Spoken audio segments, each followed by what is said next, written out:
Привитание, сябры. Машина моя много путешествует, оборудована автономным отопителем. Летом здесь стоит холодильник автомобильный. Установлено у меня два аккумулятора общей емкостью 175 ампер-часов. Хотелось бы увеличить автономность. Для этого приобретена небольшая солнечная электростанция мощностью 150 ватт. Контроллер самый простой.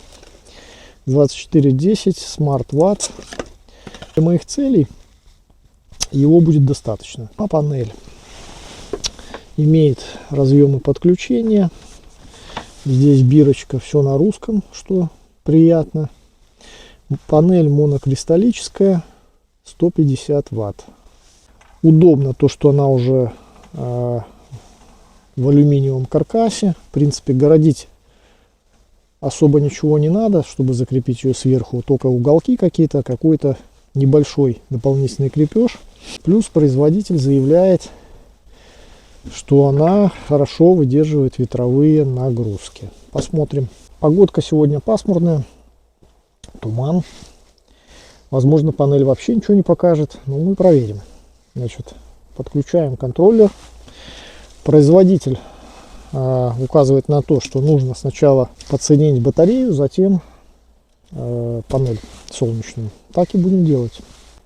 Ну что ж, хочу сказать, что попробую еще вставить все это хозяйство. Посмотрим, что он нам выдаст. Выдал он нам 12,5 вольт. В принципе, ну, можно сказать, заряжен. 7 градусов у нас на улице показывает. 15 это режим работы. Сейчас подключаем панель. Перепутать невозможно. Вот так. Раз. Все герметично. Там стоит вон уплотнение. То есть вода туда попасть не должна. И подключаем плюс. Раз. Судя по тому, что 12,6, а было 12,5, то зарядка есть. Если горит панель, то дневное время или заряд. Батарея, нормальное состояние, горит. Накрыл я панель, то есть наступила ночь, да? Ну и все, панелька у нас потухла. Сейчас откроем панель. Панелька появилась. USB и нагрузка включаются и отключаются этой кнопочкой одновременно. Раз, выключаем, ждем. По идее должно все потухнуть. О, все, погасло. Да, значит, работает оно в паре. В общем, все работает. Будем ждать солнышка. Вторая часть марлезонского балета.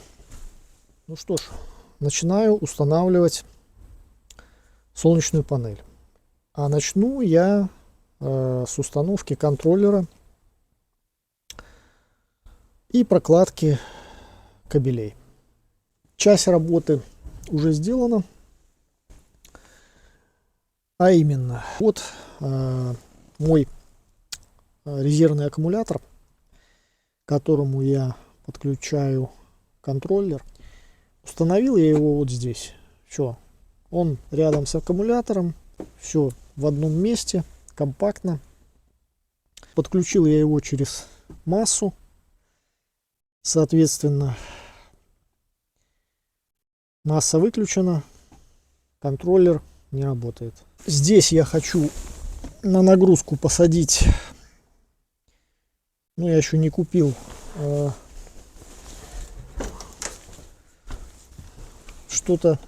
что-то типа такого разветвителя вот сюда. Ну, этот, конечно, уже старый, выкинул, новый куплю. Вот так поставлю. Здесь будет подключаться холодильник, USB порты, зарядка. Все это будет запитываться отсюда. При необходимости кнопочку нажал, включил, кнопочку нажал, отключил всю эту амуницию. Что касается проводки кабеля к панели. То есть у меня два режима эксплуатации будет. Первый — это зима, когда мне это все не надо. Панель снята, палатка снята, соответственно, ну, разбираться-то не хочется. И второй режим с палаткой, когда панель будет установлена. Значит, что я сделал? Кабель здесь, пока я его просто вот снизу там под топором он лежит. Но потом, впоследствии, если буду снимать эту панель, я все это спрячу. Кабель вот в этом месте у меня уходит под обшивку. Пошел, здесь под обшивкой. И вот тут я еще не доделал. Это он уже сюда зашел. Это зимний режим. Он там под обшивкой. Уже я не покажу вам. Через вентиляционное отверстие. Вот. Через вентиляционное отверстие выходит наружу. То есть летом он не будет идти туда внутрь.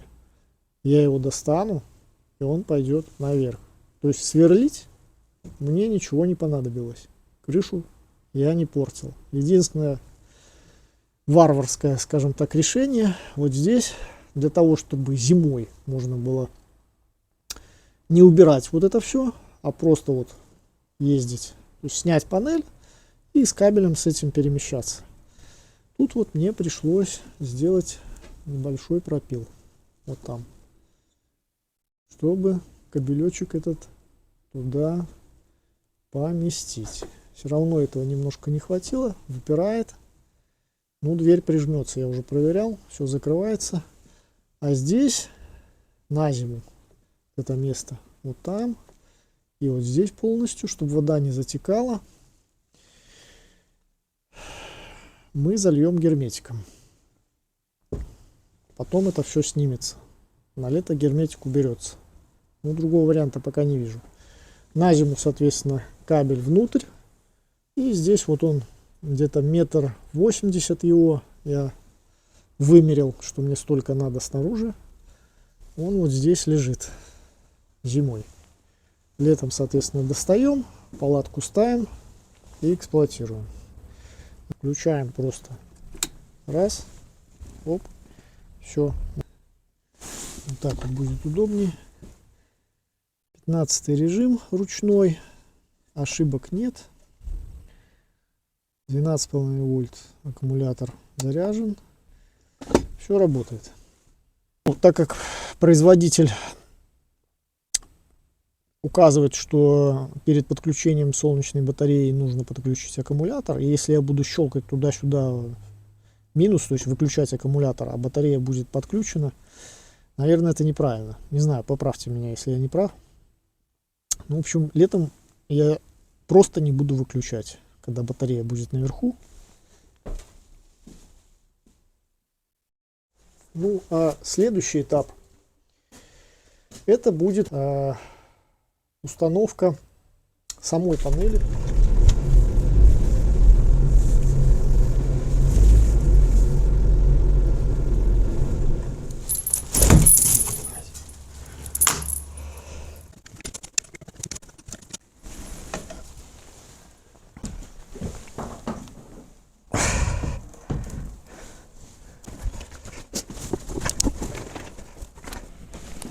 Все-таки вот так.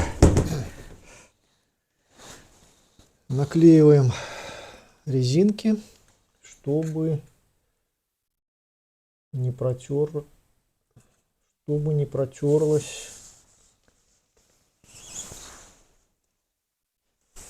вот эта поверхность.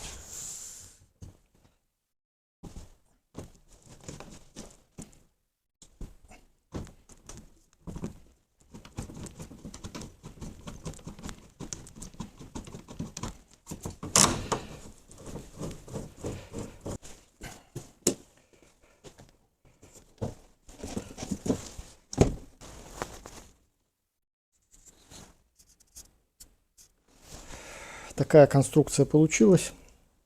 Это рабочее положение, то есть приехали на место стоянки, вот так вот ножки поднял, и горизонтальное положение. Можно, в принципе, открутить барашки вот эти и сюда что-нибудь подставив, подложив, изменить угол там вплоть до 45 и больше градусов. Относительно вот этой оси будет поворачиваться. Ну, а транспортное положение, барашки эти откручиваем. Почему так? Потому что если оставить в горизонтальной плоскости, шатается вибрация. То есть 4 опоры может маловато. Далеко так не уедешь. А так, в этом положении, значит, панель лежит частично на крышу, опирается на резинки. То есть протирать ничего не будет. Все жестко, плотно, никуда не денется. Так вот надежно. Осталось дождаться тепла.